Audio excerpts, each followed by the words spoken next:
میں نے عرض کیا کیا اس کے سبب آپ کو اجر دوہرا ملے گا؟ آپ صلی اللہ علیہ وآلہ وسلم نے فرمایا کہ یہی بات ہے۔ جس مسلمان کو کانٹا چبھنے کی یا اس سے زیادہ کوئی تکلیف پہنچتی ہے تو اللہ تعالیٰ اس کے ذریعے اس کے گناہوں کو اس طرح دور کر دیتا ہے جس طرح درختوں سے پتے جھڑتے ہیں۔ ایک اور روایت میں حضرت عائشہ رضی اللہ تعالیٰ عنہ کا یہ ارشاد منقول ہے، میں نے کسی آدمی کو آپ صلی اللہ علیہ وآلہ وسلم سے زیادہ درد میں مبتلا نہیں دیکھا۔ اس لیے نبی پاک صلی اللہ علیہ وآلہ وسلم پر موت کی شدت زیادہ تھی کہ آپ اس زہر کی تکلیف بھی محسوس کرنے لگے تھے جس کو کھانے سے ایک صحابی کی موقع پر ہی وفات ہو گئی تھی۔ بے شک ہر ذی روح کو موت کا ذائقہ چکھنا ہے۔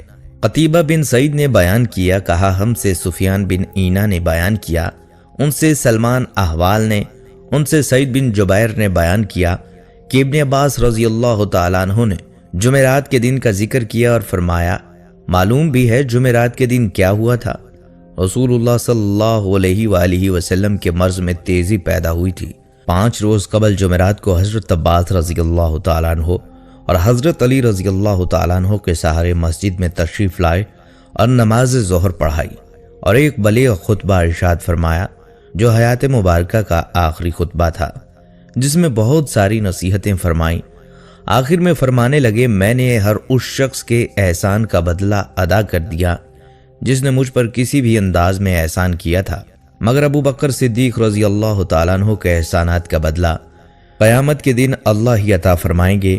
اور فرمایا، جتنے دروازے صحن مسجد میں کھلتے ہیں صرف ابو بکر کا دروازہ کھلا رہنے دیا جائے، باقی سب دروازے بند کر دیے جائیں۔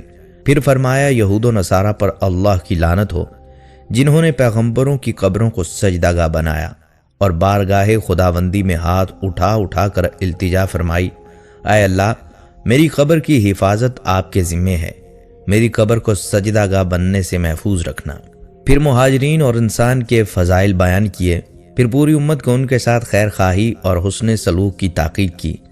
آخری الفاظ یہ فرمائے، میرے صحابہ میں تم میں سے پہلے جا رہا ہوں، میرا تمہارا وعدہ حوض کوثر پر ملنے کا ہو چکا ہے، وقت دور نہیں کہ تم سب مجھے وہاں ملو گے۔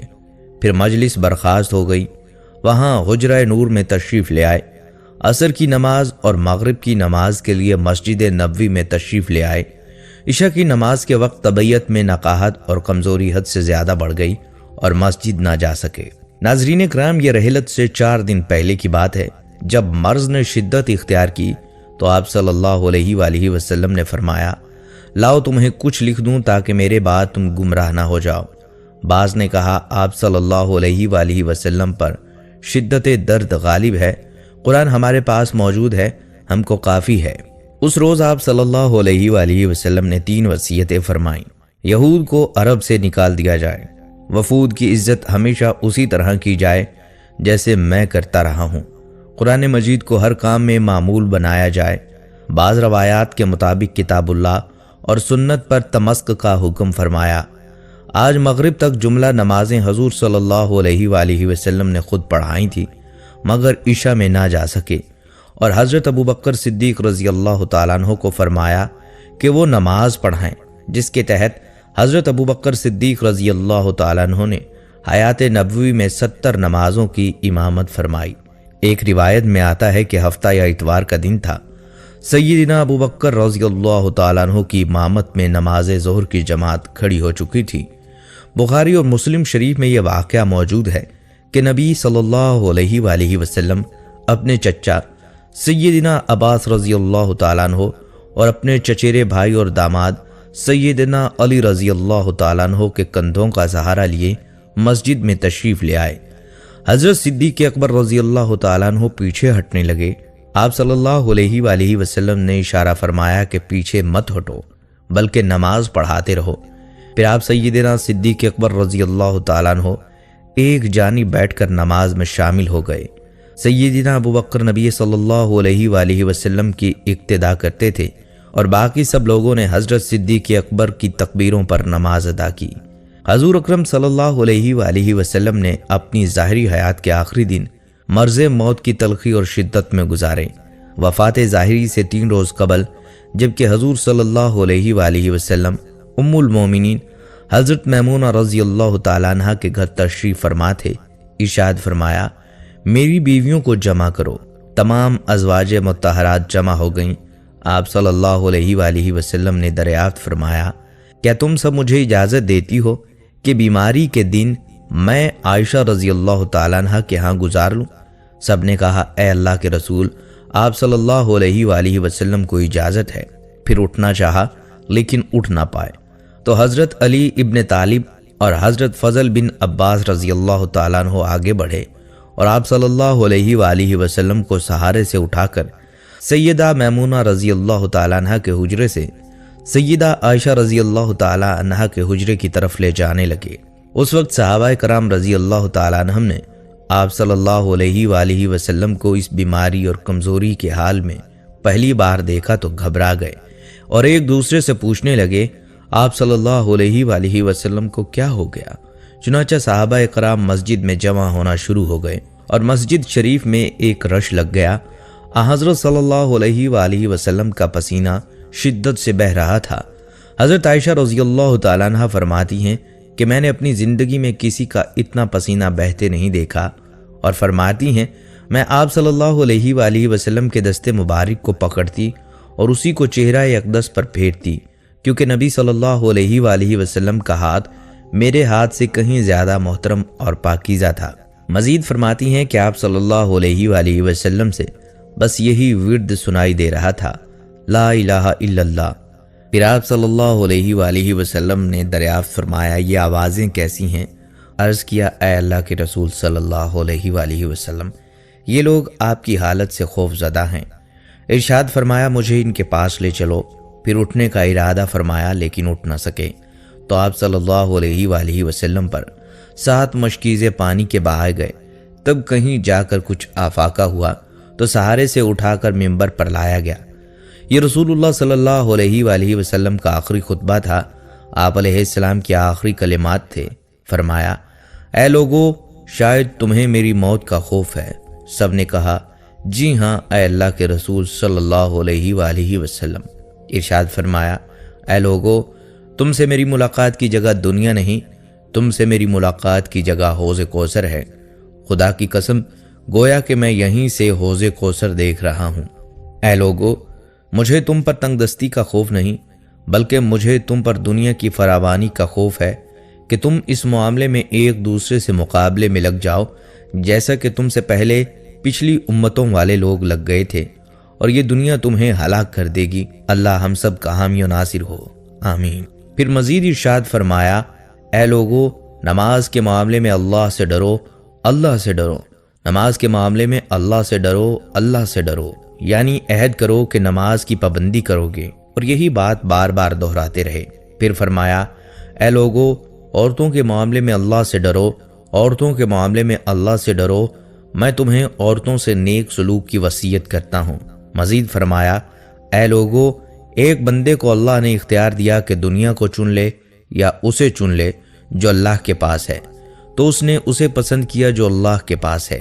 اس جملے سے حضور صلی اللہ علیہ وآلہ وسلم کا مقصد کوئی نہ سمجھا، حالانکہ ان کی اپنی ذات مراد تھی، جبکہ حضرت ابوبکر صدیق رضی اللہ تعالیٰ عنہ وہ تنہا شخص تھے جو اس جملے کو سمجھے اور زاروں قطار رونے لگے اور بلند آواز سے گریہ کرتے ہوئے اٹھ کھڑے ہوئے، فرمانے لگے، ہمارے باپ دادا آپ صلی اللہ علیہ وآلہ وسلم پر قربان، ہماری مائیں آپ پر قربان، ہمارے بچے آپ پر قربان، ہمارے مال و دولت آپ صلی اللہ علیہ وآلہ وسلم پر قربان۔ روتے جاتے ہیں اور یہی الفاظ کہتے جاتے ہیں۔ صحابہ کرام رضی اللہ تعالیٰ عنہم حضرت ابوبکر صدیق کی طرف دیکھنے لگے کہ انہوں نے آپ صلی اللہ علیہ وآلہ وسلم کی بات کیسے قطع کر دی۔ اس پر نبی اکرم صلی اللہ علیہ وآلہ وسلم نے حضرت ابوبکر صدیق رضی اللہ تعالیٰ عنہ کا دفاع ان الفاظ میں کیا، اے لوگو، ابوبکر کو چھوڑو کہ تم میں سے ایسا کوئی نہیں جس نے ہمارے ساتھ کوئی بھلائی کی ہو اور ہم نے اس کا بدلہ نہ دے دیا ہو، سوائے ابوبکر کے کہ اس کا بدلہ نہیں دے سکا، اس کا بدلہ میں نے اللہ پر چھوڑ دیا ہے۔ مسجد نبوی میں کھلنے والے تمام دروازے بند کر دیے جائیں سوائے ابوبکر کے دروازے کے جو کبھی بند نہ ہوگا۔ آپ صلی اللہ علیہ وآلہ وسلم نے فرمایا، یہ ابوبکر صدیق رضی اللہ تعالیٰ عنہ ہی ہیں جن کی دوستی اور رفاقت کا حق آپ ادا نہیں کر پائے۔ آخر میں آپ اپنی وفات سے قبل مسلمانوں کے لیے آخری دعا کے طور پر ارشاد فرماتے ہیں، اللہ تمہیں ٹھکانہ دے، تمہاری حفاظت کرے، تمہاری مدد کرے، تمہاری تائید کرے۔ اور آخری بات جو منبر سے اترنے سے پہلے امت کو مخاطب کر کے ارشاد فرمائی وہ یہ کہ اے لوگو، قیامت تک آنے والے میرے ایک امتی کو میرا سلام پہنچا دینا۔ پھر نبی صلی اللہ علیہ وآلہ وسلم کو دوبارہ سہارے سے اٹھا کر گھر لے جایا گیا۔ اسی اثناء میں حضرت عبد الرحمن بن ابی بکر رضی اللہ تعالیٰ عنہ خدمت اقدس میں حاضر ہوئے اور ان کے ہاتھ میں مسواک تھی۔ نبی اکرم صلی اللہ علیہ وآلہ وسلم مسواک کو دیکھنے لگے لیکن شدت مرض کی وجہ سے طلب نہ کر پائے۔ چنانچہ سیدہ عائشہ رضی اللہ تعالیٰ عنہ حضور اکرم صلی اللہ علیہ وآلہ وسلم کو دیکھتے ہی سمجھ گئیں اور انہوں نے حضرت عبد الرحمن رضی اللہ تعالیٰ عنہ سے مسواک لے کر نبی اکرم صلی اللہ علیہ وآلہ وسلم کے دہن مبارک میں رکھ دی، لیکن حضور صلی اللہ علیہ وآلہ وسلم اسے استعمال نہ کر پائے تو سیدہ عائشہ رضی اللہ تعالیٰ عنہ نے حضور نبی اکرم صلی اللہ علیہ وآلہ وسلم سے مسواک لے کر اپنے منہ سے نرم کی اور پھر حضور صلی اللہ علیہ وآلہ وسلم کو لوٹا دی تاکہ دہن مبارک اس سے تر رہے۔ فرماتی ہیں آخری چیز جو نبی صلی اللہ علیہ وآلہ وسلم کے پیٹ میں گئی وہ میرا لعاب تھا، اور یہ اللہ تبارک و تعالیٰ کا مجھ پر فضل ہی تھا کہ اس نے وصال سے قبل میرا اور نبی کریم صلی اللہ علیہ وآلہ وسلم کا لعاب دہن یکجا کر دیا۔ رحلت سے صرف ایک دن پہلے اتوار کے دن آپ نے اپنے تمام غلام آزاد فرما دیے، جن کی تعداد 40 اور بعض روایات کے مطابق 63 تھی۔ گھر میں نقد صرف 7 دینار موجود تھے، وہ غربا اور مساکین میں تقسیم کر دیے اور آلات حرب مسلمانوں کو ہبہ فرمائے۔ سرور عالم صلی اللہ علیہ وآلہ وسلم کے گھر کی حالت یہ تھی کہ اس دن کی شام کو سیدہ عائشہ رضی اللہ تعالیٰ عنہ نے چراغ کے لیے تیل پڑوسن سے عاریتاً منگوایا، اور بخاری شریف میں مذکور ہے کہ خود نبی صلی اللہ علیہ وآلہ وسلم کی زیرہ وفات کے وقت بھی ایک یہودی کے پاس گروی پڑی تھی جس کے عوض گھر والوں کے لیے 30 ساعت جو لیے تھے۔ رات گزر گئی، 12 ربیع الاول بروز پیر نماز فجر کا وقت آیا۔ مسجد نبوی میں سیدنا صدیق اکبر رضی اللہ تعالیٰ عنہ کی امامت میں جماعت کھڑی ہو گئی۔ نبی صلی اللہ علیہ وآلہ وسلم نے وہ پردہ اٹھایا جو حضرت عائشہ صدیقہ رضی اللہ تعالیٰ عنہ کے حجرہ اور مسجد میں فاصل تھا۔ تھوڑی دیر کے لیے آپ صلی اللہ علیہ وآلہ وسلم اپنے صحابہ کے باجماعت نماز پڑھنے کا منظر ملاحظہ فرماتے رہے، جس سے رخ انور پر بشاشت اور ہونٹوں پر مسکراہٹ کھل گئی۔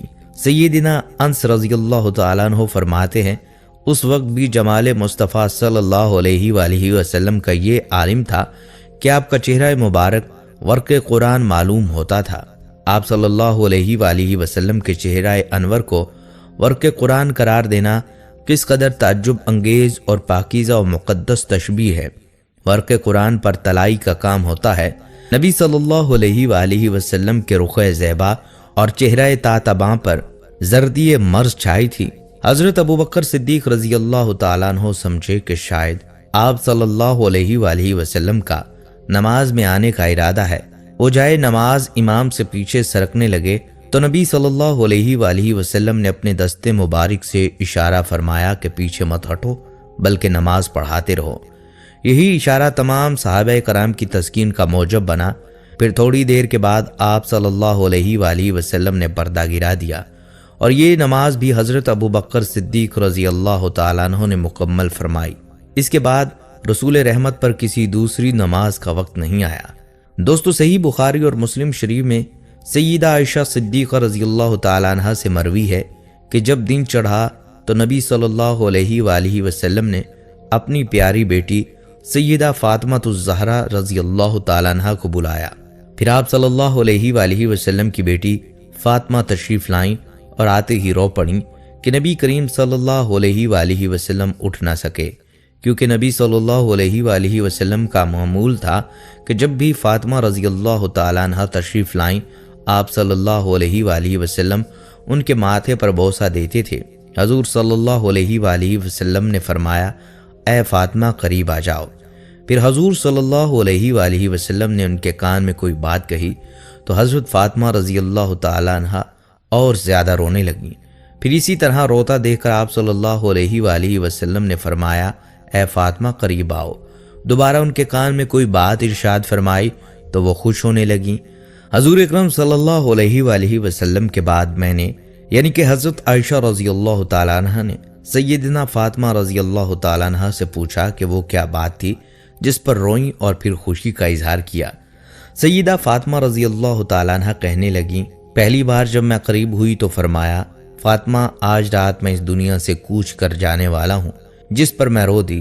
پھر جب انہوں نے مجھے بے تحاشا روتے دیکھا تو فرمانے لگیں فاطمہ میرے اہل خانہ میں سب سے پہلے تم مجھ سے آ کر ملو گی، جس پر میں بے حد خوش ہو گئی۔ سیدہ عائشہ رضی اللہ تعالیٰ عنہ فرماتی ہیں پھر آپ صلی اللہ علیہ وآلہ وسلم نے سب کو گھر سے باہر جانے کا حکم دے کر مجھے فرمایا عائشہ میرے قریب آ جاؤ۔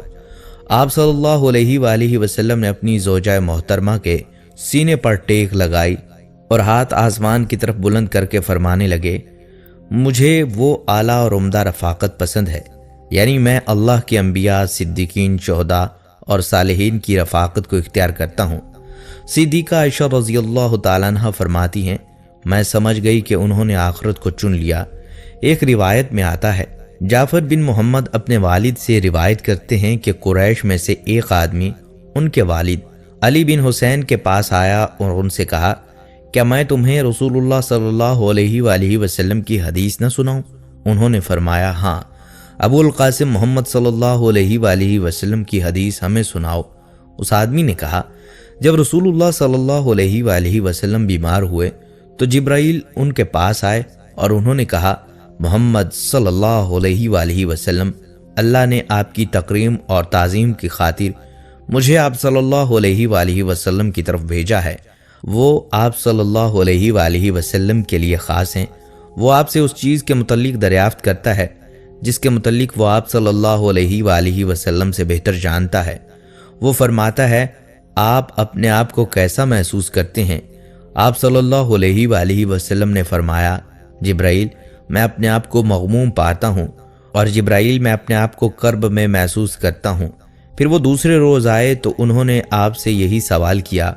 رسول اللہ صلی اللہ علیہ وآلہ وسلم نے وہی جواب دیا جو آپ صلی اللہ علیہ وآلہ وسلم نے پہلے روز دیا تھا۔ پھر وہ تیسرے روز آپ صلی اللہ علیہ وآلہ وسلم کے پاس آئے تو انہوں نے آپ صلی اللہ علیہ وآلہ وسلم سے وہی کچھ کہا جو پہلے روز کہا تھا، اور آپ نے بھی انہیں وہی جواب دیا۔ اور آخری بار جبرائیل کے ساتھ اسماعیل نامی فرشتہ آیا جو 1,00,000 فرشتے کا سردار ہے، اور اس کا ہر ماتحت فرشتہ 1,00,000 فرشتے کا سردار ہے۔ اس نے آپ صلی اللہ علیہ وآلہ وسلم سے اجازت طلب کی۔ آپ صلی اللہ علیہ وآلہ وسلم نے جبرائیل علیہ السلام سے اس فرشتے کے متعلق دریافت کیا۔ جبرائیل علیہ السلام نے عرض کیا یہ موت کا فرشتہ ہے، وہ آپ کے پاس آنے کی اجازت طلب کر رہا ہے۔ اس نے آپ صلی اللہ علیہ وآلہ وسلم سے پہلے کسی آدمی سے اجازت طلب کی ہے، نہ آپ صلی اللہ علیہ وآلہ وسلم کے بعد کسی آدمی سے اجازت طلب کرے گا۔ آپ صلی اللہ علیہ وآلہ وسلم نے فرمایا اسے اجازت دے دیں۔ اسے اجازت دے دی گئی۔ اس نے سلام کیا، پھر کہا محمد صلی اللہ علیہ وآلہ وسلم اللہ نے مجھے آپ کی طرف بھیجا ہے، اگر آپ اپنی روح قبض کرنے کی مجھے اجازت دیں تو میں قبض کر لوں گا، اور اگر آپ صلی اللہ علیہ وآلہ وسلم نے اجازت نہ فرمائی تو میں اسے قبض نہیں کروں گا۔ آپ صلی اللہ علیہ وآلہ وسلم نے فرمایا موت کے فرشتے کیا تم ایسے کرو گے؟ اس نے کہا ہاں، کیونکہ مجھے یہی حکم دیا گیا ہے کہ میں آپ کی چاہت کا احترام کروں۔ راوی بیان کرتے ہیں نبی صلی اللہ علیہ وآلہ وسلم نے جبرائیل علیہ السلام کی طرف دیکھا تو جبرائیل علیہ السلام نے کہا محمد صلی اللہ علیہ وآلہ وسلم اللہ آپ کی ملاقات کا مشتاق ہے۔ تب نبی صلی اللہ علیہ وآلہ وسلم نے ملک الموت سے فرمایا تمہیں جو حکم دیا گیا ہے اس کی تعمیل کرو۔ اس نے آپ صلی اللہ علیہ وآلہ وسلم کی روح قبض کی۔ جب رسول اللہ صلی اللہ علیہ وآلہ وسلم نے وفات پائی اور تعزیت کرنے والے حاضر ہوئے تو انہوں نے گھر کے کونے سے آواز سنی اہل بیت تم پر سلامتی ہو، اللہ کی رحمت اور اس کی برکات ہوں۔ بے شک اللہ کی کتاب میں ہر مصیبت سے چھٹکارا اور تسلی ہے، ہر ہلاک ہونے والی چیز کا معاوضہ ہے، ہر نقصان کا تدارک ہے۔ اللہ کی توفیق کے ساتھ اللہ سے ڈرو، صرف اس سے امید وابستہ کرو۔ خسارے والا شخص وہ ہے جو ثواب سے محروم ہو گیا۔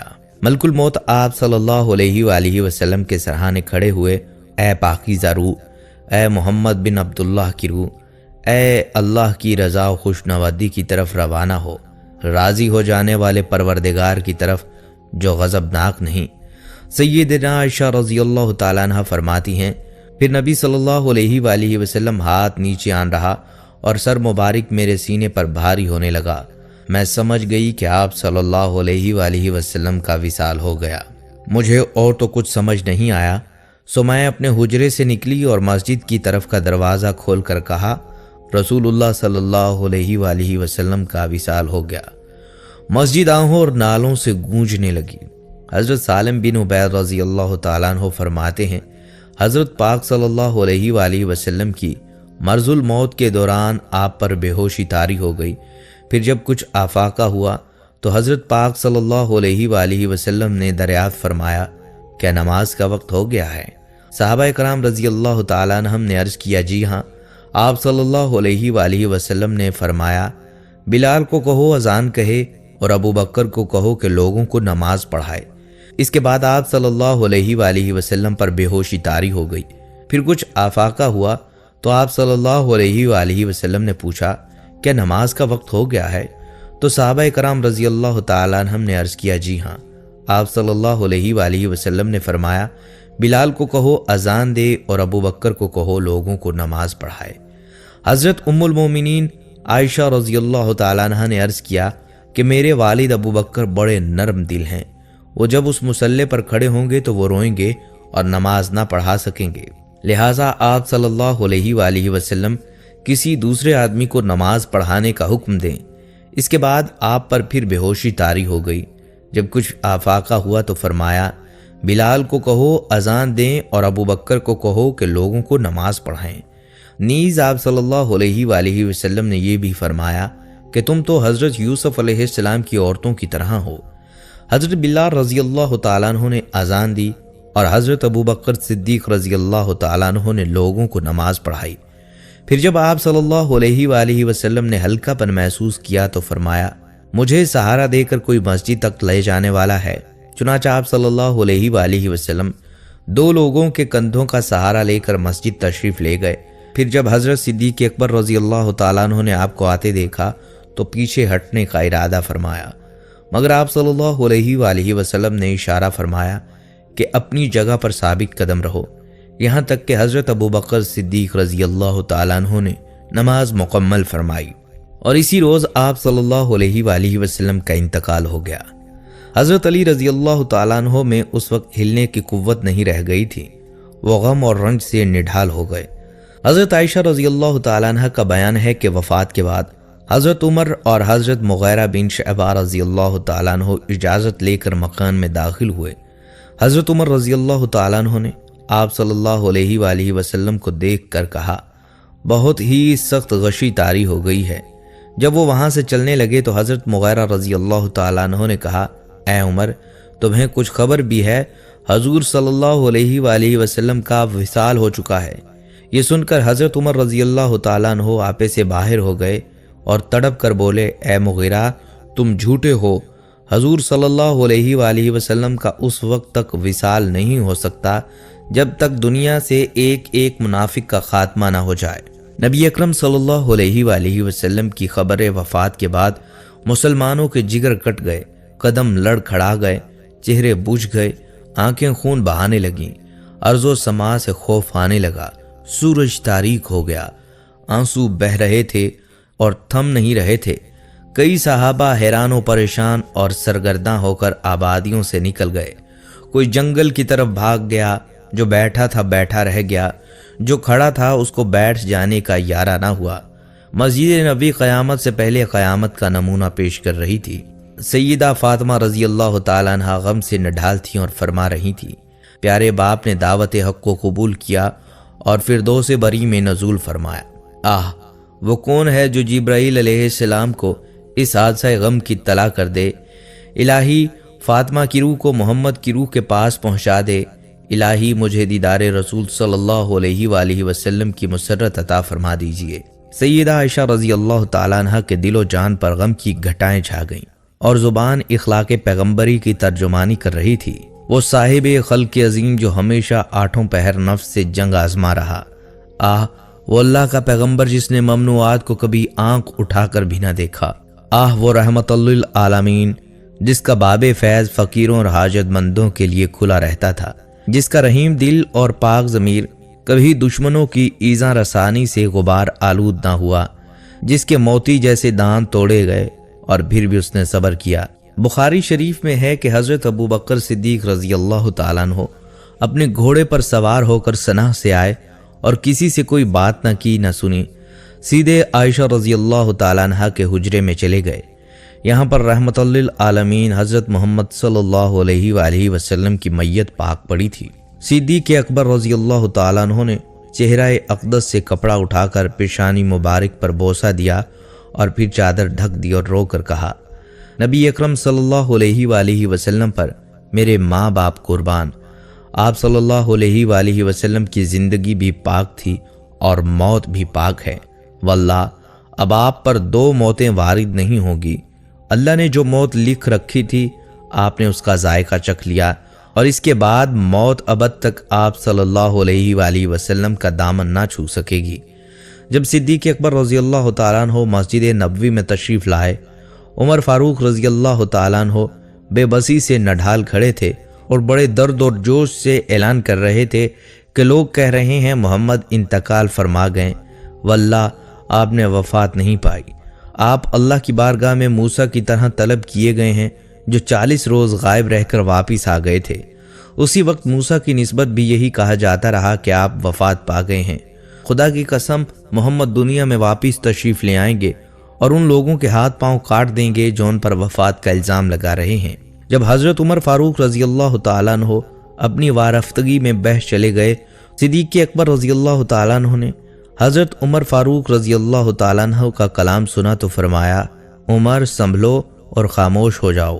حضرت ابو بکر صدیق رضی اللہ تعالیٰ عنہ لوگوں سے بیان کرنے لگے، اے لوگو، تم میں سے جو شخص محمد کو پوجتا تھا وہ سمجھ لے کہ آپ صلی اللہ علیہ وآلہ وسلم وفات پا گئے ہیں، اور جو شخص خدا کا پرستار ہے وہ جان لے کہ اللہ زندہ ہے، وہ کبھی نہیں مرے گا، اور یہ حقیقت خود قرآن پاک نے واضح بیان کر دی ہے۔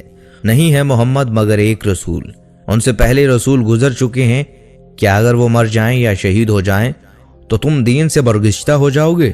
جو شخص برگشتہ ہو جائے وہ اللہ تعالیٰ کو کچھ نقصان نہیں پہنچا سکے گا، اور اللہ عنقریب شکر گزاروں کو جزا دے گا۔ اس آیت کو سن کر تمام مسلمان چونک پڑے۔ حضرت عبداللہ رضی اللہ تعالیٰ عنہ فرماتے ہیں، خدا کی قسم ہم لوگوں کو ایسا معلوم ہوا کہ یہ آیت اس سے پہلے نازل ہی نہیں ہوئی تھی۔ حضرت عمر رضی اللہ تعالیٰ عنہ فرماتے ہیں، حضرت ابو بکر صدیق رضی اللہ تعالیٰ عنہ سے یہ آیت سن کر میرے پاؤں ٹوٹ گئے اور کھڑے رہنے کی قوت باقی نہ رہی۔ میں زمین پر گر پڑا اور مجھے یقین ہو گیا کہ واقعی محمد صلی اللہ علیہ وآلہ وسلم رحلت فرما گئے ہیں۔ حضرت عمر رضی اللہ تعالیٰ عنہ کا بیان ہے، میں نے جب حضرت ابو بکر صدیق رضی اللہ تعالیٰ عنہ کی زبان سے سورہ آل عمران کی یہ آیت سنی تو مجھے معلوم ہو گیا کہ واقعی نبی صلی اللہ علیہ وآلہ وسلم کا وصال ہو گیا۔ پھر حضرت عمر رضی اللہ تعالیٰ عنہ جو اعلان کرتے پھرتے تھے کہ آپ صلی اللہ علیہ وآلہ وسلم کا وصال نہیں ہوا، اس سے رجوع کیا، اور ان کے صاحبزادے حضرت عبداللہ بن عمر رضی اللہ تعالیٰ عنہ کہتے ہیں کہ گویا ہم پر ایک پردہ پڑا ہوا تھا کہ اس آیت کی طرف ہمارا دھیان ہی نہیں گیا۔ حضرت ابو بکر صدیق رضی اللہ تعالیٰ عنہ کے خطبہ نے اس سے پردہ اٹھا دیا۔ پھر لوگوں نے پوچھا کہ کیا حضرت محمد صلی اللہ علیہ وآلہ وسلم وفات پا گئے ہیں؟ انہوں نے جواب دیا، ہاں۔ لوگ سمجھ گئے اور ان کو یقین ہو گیا۔ پھر لوگوں نے پوچھا، اللہ کے رسول صلی اللہ علیہ وآلہ وسلم کے ساتھی، کیا ہم حضرت محمد صلی اللہ علیہ وآلہ وسلم کا جنازہ بھی پڑھیں گے؟ تو انہوں نے جواب دیا، ہاں۔ لوگوں نے پوچھا، جنازہ کس طرح پڑھیں گے؟ آپ نے جواب دیا، ایک جماعت حجرہ کے اندر جائے، وہ تکبیر کہے اور دعا کرے، اور آپ صلی اللہ علیہ وآلہ وسلم پر درود پڑھ کر باہر آ جائے۔ پھر دوسری جماعت حجرہ مبارک میں داخل ہو، تکبیر کہے، درود پڑھے اور دعا کر کے باہر آ جائے۔ اسی طرح سب لوگ نماز جنازہ پڑھیں۔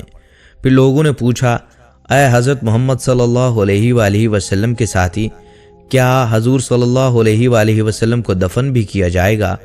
آپ نے جواب دیا ہاں۔ لوگوں نے پوچھا کس جگہ دفن کیا جائے گا؟ حضرت ابوبکر صدیق رضی اللہ تعالیٰ عنہ نے جواب دیا آپ صلی اللہ علیہ وآلہ وسلم کو اسی جگہ دفن کیا جائے گا جس جگہ آپ صلی اللہ علیہ وآلہ وسلم فوت ہوئے، اس لیے کہ حضرت محمد صلی اللہ علیہ وآلہ وسلم کی روح مبارک اللہ تعالیٰ نے اسی جگہ پر قبض فرمائی ہے جو جگہ اللہ کو پسند ہے۔ صحابہ کرام کو ہر بات پر یقین ہو گیا کہ حضرت ابوبکر صدیق رضی اللہ تعالیٰ عنہ نے تمام امور میں ٹھیک رہنمائی فرمائی ہے۔ پھر حضرت ابوبکر صدیق رضی اللہ تعالیٰ عنہ نے آپ صلی اللہ علیہ وآلہ وسلم کے قریبی رشتہ داروں کو حکم دیا کہ آپ صلی اللہ علیہ وآلہ وسلم کی تجہیز و تکفین کریں۔ مہاجرین آپس میں خلیفہ کے بارے میں مشورہ کر رہے تھے تو انہوں نے مہاجرین سے کہا اپنے انصاری بھائیوں کے پاس چلیں اور انہیں بھی اس معاملے میں اپنے ساتھ شریک کریں۔ چنانچہ جب مشورہ ہوا تو انصار نے کہا کہ ایک امیر ہم میں سے ہونا چاہیے اور ایک امیر تم میں سے ہونا چاہیے۔ حضرت عمر رضی اللہ تعالیٰ عنہ نے اس کے جواب میں ارشاد فرمایا وہ کون شخص ہے جس میں یہ 3 فضیلتیں جمع ہیں؟ نمبر 1، غار میں آپ صلی اللہ علیہ وآلہ وسلم کا ساتھی کون تھا؟ نمبر 2، جن کو اللہ تعالیٰ نے آپ صلی اللہ علیہ وآلہ وسلم کا ساتھی اور رفیق فرمایا۔ نمبر 3، جس کو آپ صلی اللہ علیہ وآلہ وسلم نے فرمایا غم نہ کرو اللہ ہمارے ساتھ ہے، یعنی اس کو اللہ تعالیٰ کی معیت حاصل ہے۔ اے لوگوں بتاؤ وہ دونوں کون تھے جن دونوں کے بارے میں یہ آیتیں اتریں؟ اس کے بعد حضرت عمر رضی اللہ تعالیٰ عنہ نے ہاتھ بڑھایا اور حضرت ابوبکر صدیق رضی اللہ تعالیٰ عنہ کے ہاتھ پر بیعت کی۔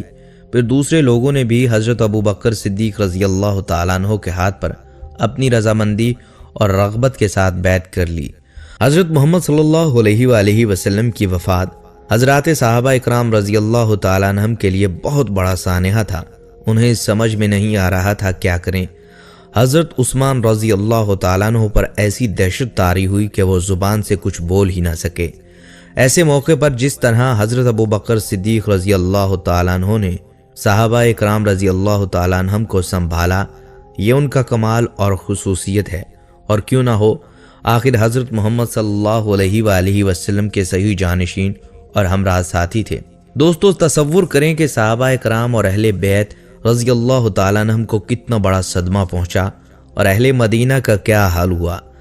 حضرت عثمان رضی اللہ تعالیٰ عنہ دیوانہ وار پھرتے تھے، حضرت علی رضی اللہ تعالیٰ عنہ جہاں بیٹھے تھے وہیں بیٹھے رہ گئے، حضرت عمر رضی اللہ تعالیٰ عنہ تلوار سونتے مدینہ کی گلیوں میں لوگوں کو للکارتے پھرتے، غرض کسی کو کچھ سمجھ نہ آتا وہ کیا کریں اور کیا نہ کریں۔ آپ صلی اللہ علیہ وآلہ وسلم کے غم میں صحابہ نڈھال ہوئے پھرتے تھے، اور ان سب حالات میں حضرت بلال رضی اللہ تعالیٰ عنہ کی حالت زیادہ قابل رحم تھی۔ وہ جو عاشق رسول مشہور تھے، جو آپ کو دیکھ دیکھ کر جیتے تھے اور روتے رہتے، آپ کی آنکھیں آنسوؤں سے تر رہتی۔ لوگوں نے دیکھا اور سنا کہ لوگ کہتے تھے حضور صلی اللہ علیہ وآلہ وسلم کے وصال کے بعد بلال رضی اللہ تعالیٰ عنہ مدینے کی گلیوں میں یہ کہتے پھرتے کہ لوگوں تم نے کہیں رسول اللہ صلی اللہ علیہ وآلہ وسلم کو دیکھا ہے تو مجھے بھی دکھا دو۔ پھر کہنے لگے اب مدینے میں میرا رہنا دشوار ہے، اور شام کے شہر حلب میں چلے گئے۔ تقریباً 6 ماہ بعد رسول اللہ صلی اللہ علیہ وآلہ وسلم کی خواب میں زیارت نصیب ہوئی۔ آپ صلی اللہ علیہ وآلہ وسلم فرما رہے تھے اے بلال یہ کیا بے وفائی ہے، تو نے ہمیں ملنا ہی چھوڑ دیا، کیا ہماری ملاقات کا وقت نہیں آیا؟ خواب سے بیدار ہوتے ہی اونٹنی پر سوار ہو کر لبیک یا سیدی یا رسول اللہ کہتے ہوئے مدینہ کی طرف روانہ ہو گئے۔ جب مدینہ منورہ میں داخل ہوئے تو سب سے پہلے مسجد نبوی پہنچ کر حضرت بلال رضی اللہ تعالیٰ عنہ کی نگاہوں نے عالم وارفتگی میں آپ صلی اللہ علیہ وآلہ وسلم کو ڈھونڈنا شروع کیا، کبھی مسجد میں تلاش کرتے اور کبھی حجروں میں۔ جب کہیں نہ پایا تو آپ صلی اللہ علیہ وآلہ وسلم کی قبر انور پر سر رکھ کر رونا شروع کر دیا اور عرض کیا یا رسول اللہ صلی اللہ علیہ وآلہ وسلم آپ نے فرمایا تھا کہ آ کر مل جاؤ، غلام حلب سے ملاقات کے لیے حاضر ہوا ہے۔ یہ کہہ کر بے ہوش ہو کر مزار انور کے پاس گر پڑے۔ کافی دیر بعد ہوش آیا، اتنے میں سارے مدینے میں یہ خبر پھیل گئی کہ مؤذن رسول حضرت بلال رضی اللہ تعالیٰ عنہ مدینے آ گئے ہیں۔ مدینہ طیبہ کے بوڑھے جوان مرد اور عورتیں بچے اکٹھے ہو کر عرض کرنے لگے بلال ایک دفعہ وہ اذان سنا دو جو محبوب صلی اللہ علیہ وآلہ وسلم کے زمانے میں سناتے تھے۔ آپ رضی اللہ تعالیٰ عنہ نے فرمایا میں معذرت خواہ ہوں، کیونکہ جب میں اذان پڑھتا تھا تو اشہد ان محمد رسول اللہ کہتے وقت آپ صلی اللہ علیہ وآلہ وسلم کی زیارت سے مشرف ہوتا اور آپ صلی اللہ علیہ وآلہ وسلم کے دیدار سے اپنی آنکھوں کو ٹھنڈک پہنچاتا تھا۔ اب یہ الفاظ ادا کرتے ہوئے کیسے دیکھوں؟ بعض صحابہ کرام رضی اللہ تعالیٰ عنہ نے مشورہ دیا کہ حضرت حسین رضی اللہ تعالیٰ عنہ سے سفارش کروائی جائے۔ جب وہ حضرت بلال رضی اللہ تعالیٰ عنہ کو اذان کے لیے کہیں گے تو وہ انکار نہ کر سکیں گے۔ چنانچہ امام حسین رضی اللہ تعالیٰ عنہ نے حضرت بلال رضی اللہ تعالیٰ عنہ کا ہاتھ پکڑ کر فرمایا، اے بلال، ہم آج آپ سے وہی اذان سننا چاہتے ہیں جو آپ ہمارے نانا جان اللہ کے رسول صلی اللہ علیہ وآلہ وسلم کو اس مسجد میں سناتے تھے۔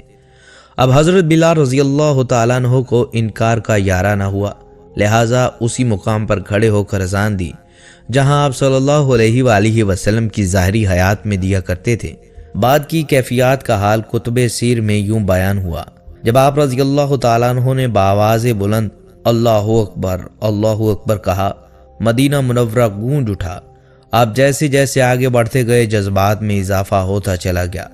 جب اشہد اللہ الہ الا اللہ کے کلمات ادا کیے، گونج میں مزید اضافہ ہو گیا۔ جب اشہد ان محمد الرسول اللہ کے کلمات پر پہنچے تو تمام لوگ حتیٰ کہ پردہ نشین خواتین بھی گھروں سے باہر نکل آئیں۔ رکت و گریہ زاری کا عجیب منظر تھا۔ لوگوں نے کہا رسول اللہ صلی اللہ علیہ وآلہ وسلم تشریف لے آئے ہیں۔ آپ صلی اللہ علیہ وآلہ وسلم کے وصال کے بعد مدینہ منورہ میں اس دن سے زیادہ رونے والے مرد و زن نہیں دیکھے گئے تھے۔ یا رب العالمین تمام مسلمانوں مومنوں کو عشق رسول عطا فرما دیجیے اور روز قیامت ہمیں اسی طرح ایمان کی حالت میں اٹھانا کہ ہم تمام لوگ اللہ اور اس کے محبوب کی بارگاہ میں شرمندہ نہ ہوں۔ اپنے پیارے نبی صلی اللہ علیہ وآلہ وسلم کی شفاعت کا حقدار بنانا۔ یا اللہ اس دنیا میں ہمیں اس طرح حب رسول اور اہل بیت سے محبت عطا فرما کہ ہماری دنیا اور آخرت سنور جائے اور دنیا اور آخرت میں عزت اور سرخروئی عطا فرما۔ یا اللہ ہمارا خاتمہ ایمان پر فرمانا۔ ناظرین، یہ تھی ہماری آج کی ویڈیو۔ ہم امید کرتے ہیں کہ آپ کو یہ ویڈیو پسند آئی ہوگی۔ اگر ویڈیو پسند آئی ہے تو اس کو لائک کریں اور اپنے دوستوں کے ساتھ شیئر کریں۔ اب ملاقات ہوگی آنے والی اگلی ویڈیو میں، تب تک کے لیے اجازت دیجیے۔